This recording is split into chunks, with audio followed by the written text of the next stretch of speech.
के 12 बजे तक के तो सूरज का कुछ नहीं बिगड़ने वाला है। तुम नहीं सो के उठे हो तो तुम्हारा बिगड़ेगा। बुद्ध को नहीं मानने से तुम्हारा बिगड़ेगा। तुम दारू की दुकान में भीड़ लगा रहे हो, दूध की दुकान में कम भीड़ है तो दूध का कोई फर्क नहीं पड़ने वाला है। तुम दारू को ज्यादा पियोगे तो तुम्हारा बिगाड़ा हो जाएगा। इसलिए मेरे साथियों, आपको समझना पड़ेगा, बाबा साहेब अम्बेडकर जितने विशाल महापुरुष थे, जितने महान पुरुष थे, उतनी बड़ी पार्टी, दुनिया की सबसे बड़ी पार्टी हमको रिपब्लिकन पार्टी ऑफ इंडिया को बनाना है। ये काम किसी नेता के ऊपर मत छोड़ना। मत कहना कि ऋषिकर भारती हमारा नेता है, ये नेता है, वो नेता है। आप अपनी जाके दीवालों में लिखो कि तुम्हें इस देश के शासन करने वाला समाज बनना है, जमात बनना है। लिखो रिपब्लिकन पार्टी ऑफ जिंदाबाद, लिखो समता सैनिक दल जिंदाबाद, भारतीय बौद्ध महासभा जिंदाबाद। इस तरीके से आप लोगों को अपना भी कंट्रीब्यूशन देना होगा। नेता अपने आप आ जाएंगे आपके पास, नेता की कमी नहीं है हमारे पास। 1 लाख संगठन हमारे लोगों ने बना के रखे हैं, 1 लाख संगठन, लेकिन 1 लाख नेता है हमारे पास। 1 लाख संगठन है तो एक अध्यक्ष को भी ले लोगे तो 1 लाख नेता हो गए।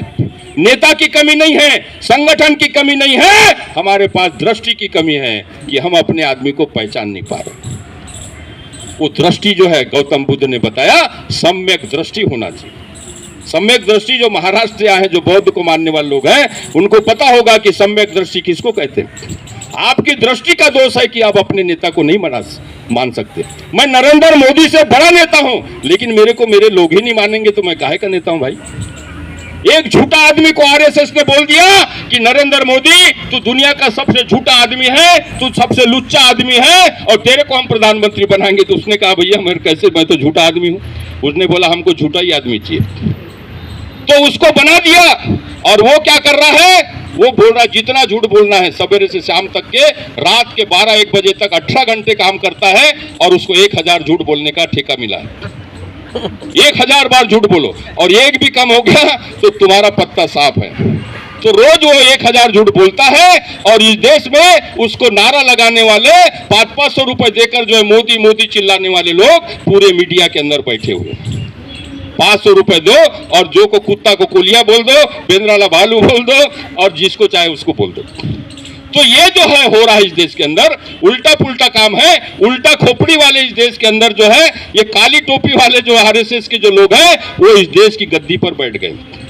उनका क्या कहना है, लोकतंत्र क्या कहता है, भारत का संविधान क्या कहता है, हर आदमी के सर के बराबर का टोपी बनाओ। आपकी सर है, आप टेलर के घर में जाते हो, कपड़ा टोपी मांगते हो अगर, तो क्या बोलेगा, तुम्हारे सर के बराबर की टोपी लगाना। इनका जितना बड़ा सर है उतनी बड़ी टोपी, इनका कितना बड़ा सर है उतनी। लेकिन आरएसएस वाले क्या करते हैं, एक टोपी लेके जा रहे हैं और सबका सर को काट रहे हैं, बोले ये टोपी के बराबर का सर होना चाहिए। ये उल्टी खोपड़ी वाले लोगों का इस देश के अंदर राज कर रहा है। वो बोल रहे हैं तुमको कैसा खाना चाहिए, कैसा पीना चाहिए। हिंदू कोई धर्म नहीं है, सुप्रीम कोर्ट ने लिख के दे दिया, लेकिन हिंदू राष्ट्र की बात कर रहे हैं।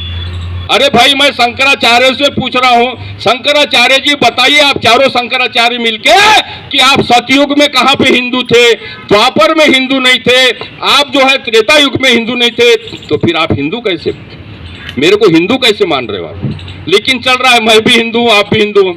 और ये हिंदू शब्द आया कहां से, हिंदू शब्द जो है 11वीं शताब्दी में जब मुगल इस देश में आए तो हिंदू शब्द की गाली दी हमको। क्या हुआ हिंदू शब्द की गाली, शोर, कमीने, गुलाम। ये शब्दों का मतलब है कि जब मुगल आए हमारे ऊपर शासन किए तो उन्होंने हमको एक गाली दिया, उसी का नाम है हिंदू। और वो जो आरएसएस को सबसे बड़ा शब्द मिल गया कि इस देश के लोगों को गुलाम बनाया जा सकता है। अगर 2000 मुगल आकर भारत में राज कर सकते हैं, 200 अंग्रेज आकर राज कर सकते हैं, तो इस देश में 4000 साल पहले आने वाले जो है इस देश के अंदर जो यूरेशिया के जो लोग हैं, वो अगर इस देश को राज करना है तो ये 400 लोगों ने जो मिलकर जो है, मुश्किल से 1% लोग हैं, उन्होंने तय किया कि हमको हिंदू शब्द का प्रयोग करना चाहिए। हिंदू कोई चीज नहीं है, सुप्रीम कोर्ट भी जानता है, सब लोग जानते हैं। और हिंदू का मतलब ब्राह्मण ऊंचा जात रहेगा, बाकी सब उससे नीचा जात रहेगा। क्षत्रिय भी 2nd क्लास है, बनिया भी 3rd क्लास है और शूद्र जो है 4th क्लास में आता है।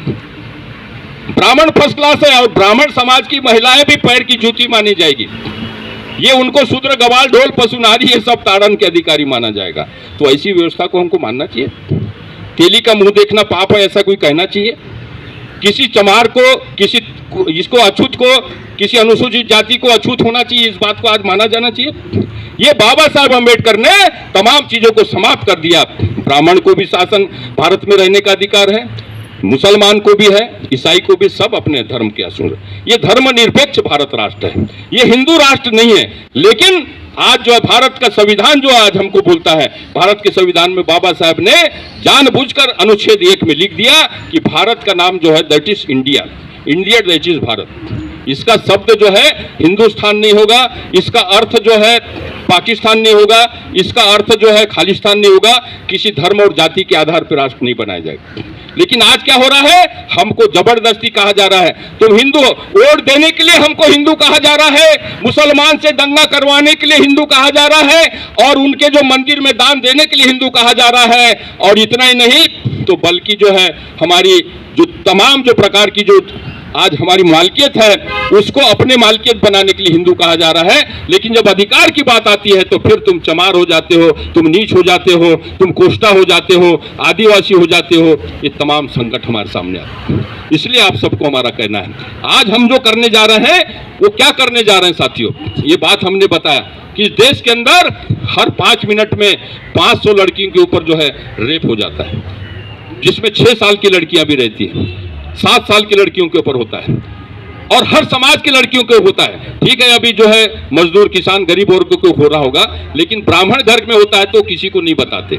हमारे किसान के घर में अगर हो जाता है, किसी दलित की बेटी के साथ होता है तो पूरा पेपर वाला लिखता है। लेकिन जब